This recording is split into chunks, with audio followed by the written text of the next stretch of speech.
Hello friends, आपल्या सर्वांची आवडती मालिका वचन दिले तू मला या मालिकेच्या आजच्या गुरुवार 20 ऑगस्टच्या एपिसोडमध्ये एकानंतर एक धमाकेदार ट्विस्ट आले आहेत. फ्रेंड्स, आजचा एपिसोड खूप भारी होता. मग नेमकं घडलंय तरी काय? तर आजच्या एपिसोडमध्ये ऊर्जाने सगळे डॉट कनेक्ट केले आहेत. ऊर्जाला कळलंय सुशीला, तिची मुलगी सोनाली हे सगळं खोटं प्रकरण होतं. त्यानंतर तिला, विक्रांतला आणि पद्माला फॅक्टरीमध्ये बोलवण्यामागे सुद्धा कुणीतरी एक व्यक्ती होता. मग ऊर्जाने कोण असेल तो व्यक्ती असा विचार केला. आधी तिचा संशय दिग्विजय शिर्केवर होता, पण आमदार शिर्के स्वतःच्या मुलाचा खून का करेल असा विचार तिने केला. आणि मग तिला ते नाव समजलं आणि हे नाव होतं हर्षवर्धन जहागीरदार.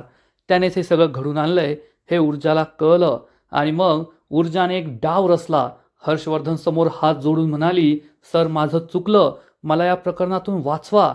आणि मग हर्षवर्धनने तिच्यासमोर अट ठेवली, मी तुला या प्रकरणातून वाचवेल, पण तू शौर्यला घटस्फोट द्यायचा आणि कायमची वकिली सोडायची आणि हे कोणालाही सांगायचं नाही. त्यामुळे ऊर्जाला कळलंय की हाच आहे तो ज्याने मला फसवलंय. मग हे सगळं नेमकं घडलं तरी कसं हे जाणून घेण्यासाठी हा व्हिडिओ शेवटपर्यंत नक्की पहा. फ्रेंड्स, आजच्या एपिसोडच्या सुरुवातीलाच शौर्य ऊर्जावर खूप चिडलेला असतो आणि ऊर्जा त्याला सांगते, शौर्य मी स्वतःला निर्दोष सोडवण्यासाठी कोर्टात खोटं नाही बोलू शकत. शौर्य म्हणतो, ऊर्जा हे माझ्या प्रश्नाचं उत्तर नाहीये.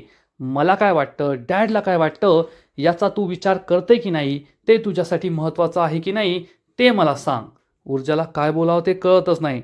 शौर्य ऊर्जावर खूप चिडलेला असतो आणि तिला जाब विचारतो, माझं एक वेळ सोड, डॅडने तुझ्यासाठी काय काय केलंय त्याचा तरी विचार कर ना.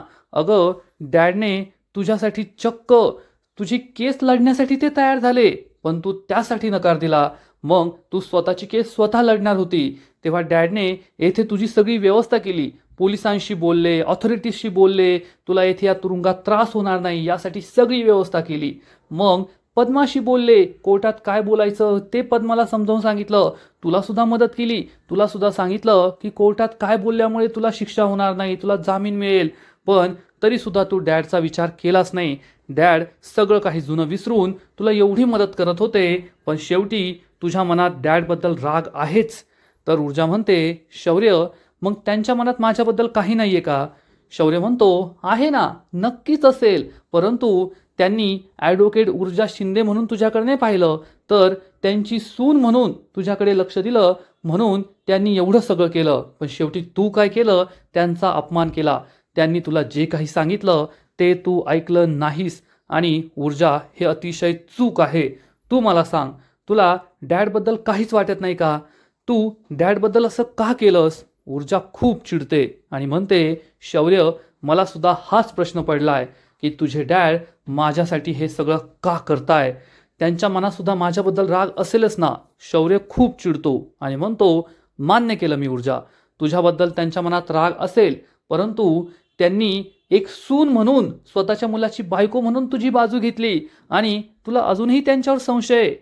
ऊर्जा ही खूप दुःखी होते. शौर्य सुद्धा चिडून म्हणतो, जाऊ दे ऊर्जा, तुझ्याशी बोलून ना काही फायदाच नाहीये, कारण तू कधीच समजून घेणार नाही, कधीच ऐकणार नाही. ऊर्जाला खूप वाईट वाटतं. शौर्य तेथून जात असतो, पाठमोरा उभा राहतो. ऊर्जा रडू लागते आणि म्हणते, शौर्य प्लीज जाऊ नको, तूच निघून गेला तर माझं कसं होईल? अख्खं जग माझ्या विरोधात गेलं ना तरी मला फरक पडत नाही, पण तू माझ्या पाठीशी उभा असला, तुझी साथ मला असली ना, तर मी जग जिंकू शकते. शौर्य प्लीज येथून जाऊ नको. शौर्य हा खूप चिडलेला असतो. ऊर्जाला काही सांगून फायदा नाहीये असा विचार करून तो तेथेच उभा असतो. आणि तेवढ्यात तेथील एक लेडी कॉन्स्टेबल म्हणते, ओ साहेब चला, भेटण्याची वेळ संपलीये, जा आता. आणि मग शौर्य ऊर्जाकडे न पाहता दुःखी होऊन तेथून निघून जातो. ऊर्जाला सुद्धा खूप वाईट वाटतं. ऊर्जा शौर्य शौर्य असा आवाज देत असते आणि शौर्य गेल्यानंतर बिचारी तेथेच रडत बसते. शौर्य असा नाराज होऊन गेला म्हणून तिलाही वाईट वाटतं. आणि इकडे पाटोळे आमदार शिर्केला कॉल करतो. शिर्के विचारतो, काय झालं पाटोळे कोर्टात? अर्पिता सुद्धा तेथेच असते आणि पाटोळे शिर्केला सांगतो, साहेब एक गुड न्यूज आहे, त्या ऊर्जा शिंदेला जामीन नाही मिळाला. हे ऐकून आमदार शिर्के खूप खुश होतो आणि म्हणतो, हे छान झालं, ऊर्जा शिंदेला जामीन नाही मिळाला, पाटोळे सांगतो, आणि साहेब, पुढील काही दिवस ती पोलीस कस्टडीमध्येच राहणार आहे. आमदार शिर्के विचारतो, आणखीन काय? पाटोळे सांगतो, पण साहेब, तिने ही गोष्ट कबूल केली की विक्रांत साहेबांवर गोळी तिनेच चालवली, पण ती असं म्हणतीये की तिने जी गोळी चालवली त्या गोळीने विक्रांत साहेब नाही मेले. हे ऐकून आमदार शिर्केला आश्चर्य वाटतं. आमदार शिर्के विचारतो, असं कसं? ठीक आहे पाटोळे, अजून काही कळलं तर मला नक्की फोन करून सांगा. आमदार शिर्के फोन कट करतो. अर्पिता आणि सुवर्णाला सांगतो, आनंदाची बातमी आहे, त्या ऊर्जा शिंदेला जामीन नाही मिळालाय. हे ऐकून अर्पिता खूप खुश होते आणि सुवर्णाला सांगते, आई ऐकलंस का, ऊर्जा शिंदे जेलमधून नाही सुटली. सुवर्णा खूप दुःखी असते. विक्रांत गेल्याचं दुःख तिला झालेलं असतं आणि ती म्हणते, जोपर्यंत त्या ऊर्जा शिंदेला फाशी होत नाही तोपर्यंत माझ्या विक्रांतला न्याय मिळणार नाही, माझ्या मनाला शांती मिळणार नाही. भर चौकात फाशी द्यायला पाहिजे त्या ऊर्जा शिंदेला. माझ्या सोन्यासारख्या मुलाचा खून केलाय तिने, माझ्या मुलाला माझ्यापासून दूर केलंय. एका आईचा शाप आहे तिला, तिला भर चौकात फाशीच होणार. अर्पिता म्हणते, हो आई, तिला कठोरातली कठोर शिक्षा होणार आहे.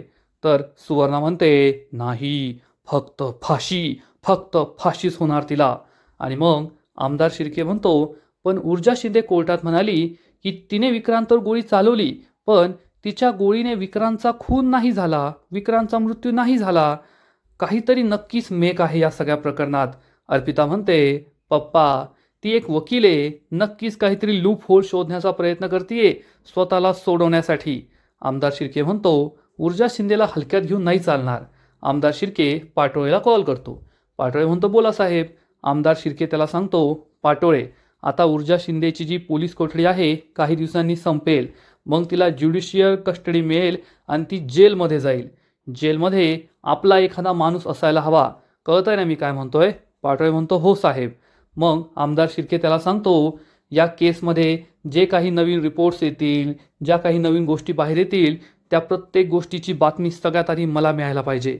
पाटोळे म्हणतो, हो साहेब, चालेल. आमदार शिर्के फोन कट करतो आणि अर्पिता विचारते, डॅड, तुम्हाला अजून असं वाटतंय का की ती ऊर्जा शिंदे स्वतःला सोडू शकते? अहो, खूप वाईट अडकली आहे ती या प्रकरणात. तर आमदार शिर्के अर्पिताला समजावून सांगतो, ती ऊर्जा शिंदे, पद्माच्या प्रकरणात काय झालं होतं आठवतंय ना तुला? आणि ऊर्जा शिंदेला एवढीशी जागा जरी भेटली ना तरी सुद्धा ती त्याचा रस्ता बनवते आणि त्यातून सुखरूप बाहेर पडते. यावेळेस सुद्धा ती असं काही करण्याचा प्रयत्न करेल. आपल्याला हे सगळं प्रकरण खोदून काढावं लागेल, लक्ष ठेवावं लागेल, असा विचार आमदार शिर्के करतो आणि अर्पिताला सुद्धा हे पटतं. इकडे बिचारा शौर्य हा त्याच्या रूममध्ये असतो. त्याला खूप राग आलेला असतो. ऊर्जा, तू डॅडचं का नाही ऐकलंस? आज जर तू डॅडने सांगितल्याप्रमाणे कोर्टात बोलली असती तर तुला नक्कीच जामीन मिळाला असता, तू आज बाहेर असती. शौर्याला खूप वाईट वाटतं. शौर्य बेडवर तसाच पडतो. बाजूला पाहतो तर ऊर्जा आणि त्याच्या लग्नाच्या फोटोची फ्रेम असते. शौर्य ही फोटो फ्रेम घेऊन येतो आणि या फोटो फ्रेमवरून प्रेमाने हात फिरवतो. ऊर्जाबरोबर घालवलेले सगळे प्रेमाचे, आनंदाचे क्षण त्याला आठवतात आणि शौर्य खूप इमोशनल होतो. शौर्य म्हणतो, सॉरी ऊर्जा, आज तुला जामीन नाही मिळाला, पण मी तुझ्यावरच चिडलो, ओरडलो. तुला माझी गरज असेल ना तरी मी तुला सोडून येथे आलो. सॉरी ऊर्जा. आणि शौर्य खूप दुःखी होतो. दुसरीकडे ऊर्जा ही तुरुंगात असते आणि सगळे पॉईंट्स, सगळे डॉट्स कनेक्ट करण्याचा प्रयत्न करत असते. नक्कीच काहीतरी सुटतंय माझ्या हातून, मला टोटल लागत नाहीये, काहीतरी माझ्या लक्षात येत नाहीये, असा विचार ऊर्जा करत असते. आणि आता हे सगळं शोधून काढावंच लागेल असं तिला वाटतं. आणि तेवढ्यात ऊर्जाची नजर या इन्स्पेक्टरवर जाते. ऊर्जा इन्स्पेक्टरला हाक मारते, इन्स्पेक्टर साहेब, फक्त 1 मिनिट, 1 मिनिट इकडे या ना. इन्स्पेक्टर विचारतो, काय झालंय? तर ऊर्जा म्हणते, सर, मला आहे ना एक शंका आहे, तेवढ्या शंकेचं उत्तर तुम्ही द्या. इन्स्पेक्टर विचारतो, काय शंका आहे? आणि ऊर्जा त्याला सांगते, इन्स्पेक्टर साहेब, तुम्ही मला एक गोष्ट सांगा, जर एखाद्या व्यक्तीला गोळी लागली तर त्याची रिॲक्शन काय असते? तर इन्स्पेक्टर म्हणतो, मॅडम, अवलंबून आहे की गोळी शरीराच्या कोणत्या भागावर लागली आहे आणि किती दुरून लागली आहे, या सगळ्या गोष्टीवर अवलंबून असतं. ऊर्जा विचारते, जर छातीत गोळी लागली असेल तर काय होईल? इन्स्पेक्टर सांगतो, मॅडम, तुम्हाला म्हटलं ना की गोळी किती दुरून चालवली आहे यावर अवलंबून असतं. तर ऊर्जा विचारते, साहेब, मला एक गोष्ट तुम्हाला विचारायची आहे, तुम्ही कधी कोणाला गोळी लागताना पाहिलंय का? हा इन्स्पेक्टर चिडून म्हणतो, मॅडम तुम्ही येथे कोर्टात नाही आहात, पोलीस स्टेशनमध्ये आहात आणि आरोपी आहात. येथे प्रश्न आम्ही विचारायचे असतात. आम्ही तर प्रश्न विचारत नाही आणि तुम्हीच आम्हाला प्रश्न विचारताय. ऊर्जा म्हणते, साहेब प्लीज एका प्रश्नाचं उत्तर द्या ना. तुम्ही कधी कोणाला खरोखर गोळी लागताना पाहिलंय का? इन्स्पेक्टर सांगतो, हो पाहिलंय. ट्रेनिंगमध्ये होतो आम्ही, तेव्हा एकाकडून मिसफायर झालं होतं आणि दुसऱ्याला गोळी लागली होती तेव्हा पाहिलंय. ऊर्जा विचारते, तेव्हा त्याची रिॲक्शन काय होती? इन्स्पेक्टर सांगतो, तो लगेच खाली कोसळला होता. ऊर्जा सांगते, साहेब पण जेव्हा मी विक्रांत शिर्केवर गोळी चालवली तेव्हा विक्रांत शिर्के लगेच खाली नाही पडला. मला चांगलं आठवतंय की मी ट्रिगर दाबला, गोळी चालली, तेव्हा विक्रांत शिर्के माझ्याकडे पाहत होता, हसत होता आणि मग पुढच्या क्षणी त्याला गोळी लागली आणि मग तो खाली कोसळला. याचा अर्थ मी गोळी चालवली, ती गोळी त्याला लागली नाही, तर माझ्या मागे कुणीतरी होतं ज्याने गोळी चालवली आणि ती गोळी विक्रांत शिर्केला लागली. तर हा इन्स्पेक्टर म्हणतो, मॅडम 1 मिनिट थांबा. तुम्ही आता जे काही बोलताय ना ते सिद्ध करण्यासाठी तुमच्याकडे कोणता पुरावा नाहीये ना आम्हाला कोणता पुरावा मिळालाय, त्यामुळे हे सगळं बोलून काही फायदा नाहीये.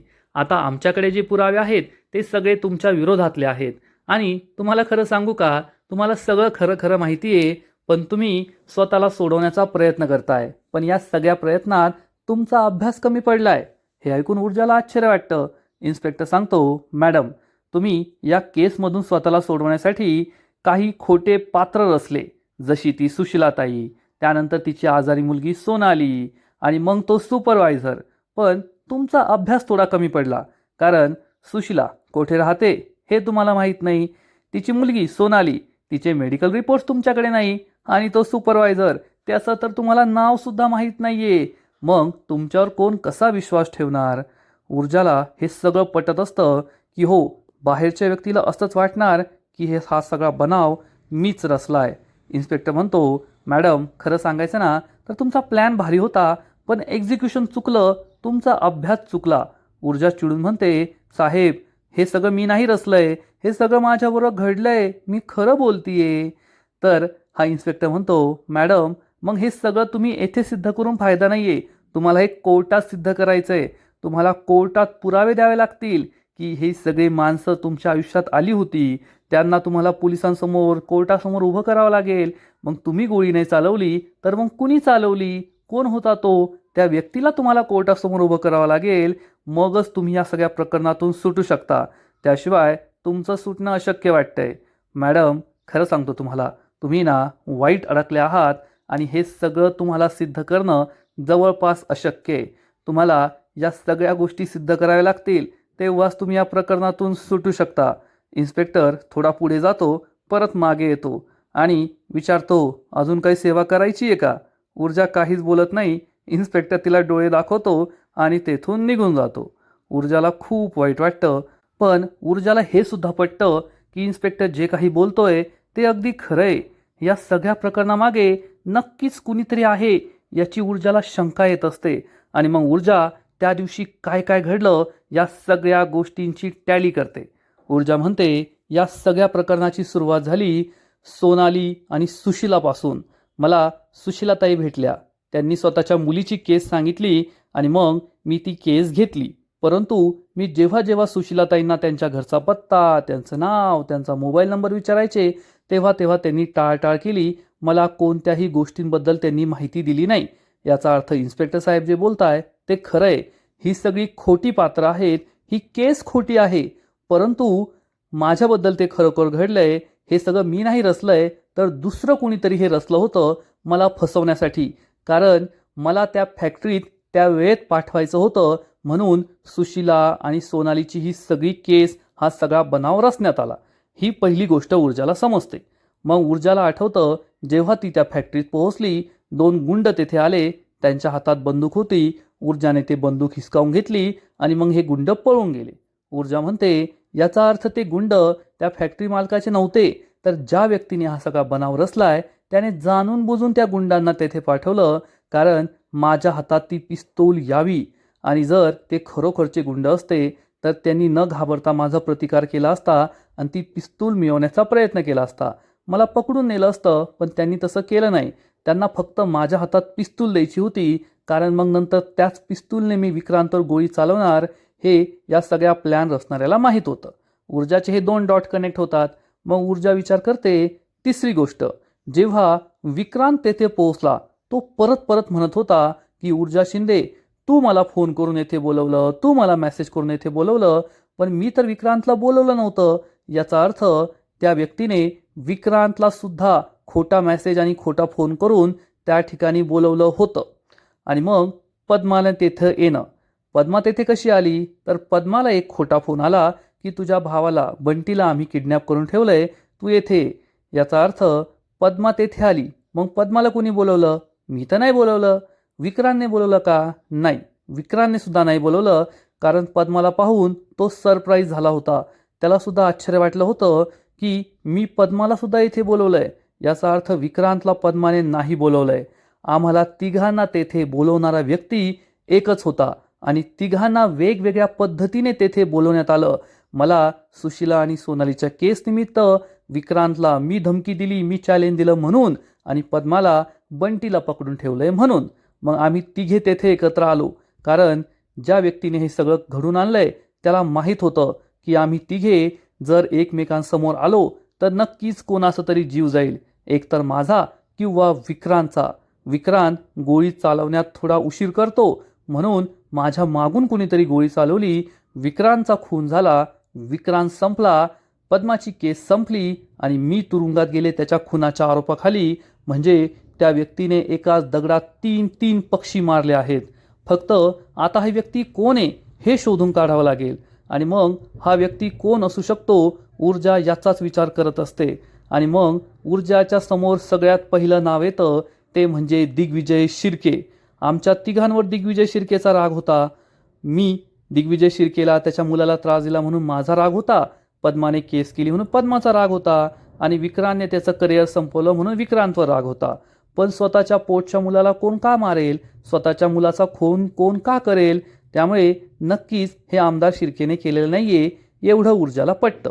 मग ऊर्जा विचार करते, दिग्विजय शिर्के नाही तर मग दुसरा कोण ज्याने हे सगळं केलं असेल? आणि तेवढ्यात ऊर्जाला आठवतं की शौर्य हर्षवर्धनची किती बाजू घेत होता. या केसमध्ये हर्षवर्धन मला किती प्रकारे मदत करतोय हे पुन्हा पुन्हा सांगत होता. आणि मग ऊर्जाला असं वाटतं की हो, हर्षवर्धन जहागीरदार, या सगळ्या प्रकरणामागे हर्षवर्धन जहागीरदारचा हात असू शकतो. आणि मग ऊर्जा हर्षवर्धनबद्दल सगळं आठवण्याचा प्रयत्न करते. सुशिलाची केस आल्यापासून तर त्या पार्टीमध्ये शौर्यला मला न बोलू देण्यापर्यंत या सगळ्यामध्ये हर्षवर्धनचा सहभाग होता. याचा अर्थ हे सगळं हर्षवर्धनने घडून आणलं असावं अशी शंका ऊर्जाला येते. मला या प्रकरणात अडकवणारा हर्षवर्धन होता. सुशिला आणि त्या सोनालीची खोटी केस उभा करणारा हर्षवर्धन होता. त्यानंतर विक्रांतला माझ्या नावाने धमकी देऊन तेथे बोलवणारा हर्षवर्धन होता. पद्माला बंटीच्या जीवाची भीती दाखवून बोलवणारा तेथे हर्षवर्धन होता. आणि आता या केसमध्ये मला मदत करण्याचा दिखावा करून शौर्याला माझ्या विरोधात उभं करणारा सुद्धा हर्षवर्धनच आहे. हे सगळं ऊर्जाला समजतं आणि हे सगळं हर्षवर्धनने घडून आणलंय हे ऊर्जाला पटतं. आणि आजचा एपिसोड येथेच संपतो. फ्रेंड्स, खरंच वचन दिले तुम्हाला, या मालिकेचा आजचा एपिसोड खूप भारी होता, इंटरेस्टिंग होता. हर्षवर्धनबद्दल ऊर्जाला सगळं कळलंय. तिला आता संपूर्णपणे अंदाज आलाय की या सगळ्या प्रकरणामागे, तिला विक्रांतच्या खुनात अडकवण्यामागे हर्षवर्धनचा हात होता. फ्रेंड्स, आजचा एपिसोड तर खरंच खूप भारी होता, पण या मालिकेचा पुढील एपिसोड आणखीन भारी असणारे, आणखीन मोठा ट्विस्ट या मालिकेत येणारे. मग नेमकं घडणार तरी काय? तर वचन दिले तुम्हाला, या मालिकेच्या पुढील एपिसोडमध्ये आपण पाहू की हर्षवर्धनचं सत्य जाणून घेण्यासाठी ऊर्जा एक मास्टर प्लॅन बनवणार. ऊर्जा हर्षवर्धनला भेटायला बोलवेल आणि मग हर्षवर्धन समोर हात जोडून म्हणेल, सर, माझी चूक झाली, मला माफ करा, मला या केसमधून सोडवा, मला तुरुंगातून बाहेर काढा. आणि मग हर्षवर्धन म्हणेल, ठीक आहे ऊर्जा, तू तर खूप मोठ्या मोठ्या बाता करत होती, माझी केस मी लढणार, मी स्वतःला सोडवणार, मग आता काय झालं? ऊर्जा म्हणेल, चुकलं सर, माझं चुकलं, मला नाही राहायचं जेलमध्ये, मी स्वतःला नाही सोडू शकत, प्लीज मला जेल बाहेर काढा, या केसमधून सोडवा. आणि मग हर्षवर्धन हा ऊर्जाला म्हणेल, ठीक आहे ऊर्जा, मी तुला या केसमधून निर्दोष सोडवेल, तुझ्या केसालाही धक्का लागणार नाही, पण तुला माझ्या 3 अटी मान्य कराव्या लागतील. ऊर्जा विचारेल, काय, कोणत्या अटी? आणि मग हर्षवर्धन एक एक करून ऊर्जाला आपल्या सगळ्या अटी सांगणार. मी तुला या केसमधून सोडवतो, पण त्यानंतर तू आयुष्यभरासाठी वकिली सोडून द्यायची, पुन्हा कोणतीही केस लढायची नाही. हे ऐकून ऊर्जाला धक्का बसणार. मग हर्षवर्धन आपली दुसरी अट सांगेल. या केसमधून निर्दोष सुटल्यानंतर तू शौर्यला घटस्फोट द्यायचा, त्याच्या आयुष्यातून कायमचं दूर निघून जायचं. ऊर्जाला पुन्हा जबर धक्का बसेल आणि मग हर्षवर्धन आपली तिसरी अट सांगणार की हे सगळं मी केलंय, मी तुला सांगितलंय, हे कधीच कोणालाच कळू द्यायचं नाही. म्हणजे हर्षवर्धन आता खूप मोठा मास्टर प्लॅन बनवतोय. मग आता ऊर्जा हे सगळं नाटक करतीये हे हर्षवर्धनला कळेल का? ऊर्जा या सगळ्याचा कसा फायदा करून घेणार हे तर आपला उद्याच्या एपिसोडमध्ये कळेल. तर फ्रेंड्स, तुम्हाला सुद्धा आजचा एपिसोड आवडला का? नक्कीच कमेंट करून सांगा. आणि वचन दिले तुम्हाला या मालिकेचे असेच नवीन नवीन एपिसोड, नवीन नवीन अपडेट सर्वात आधी पाहण्यासाठी व्हिडिओला लाईक करा, शेअर करा, चॅनलला सबस्क्राईब करून बेल आयकॉनवर क्लिक करा. म्हणजे या मालिकेचे नवीन नवीन एपिसोड तुम्हाला सर्वात आधी पाहायला मिळतील. खूप खूप खूप धन्यवाद.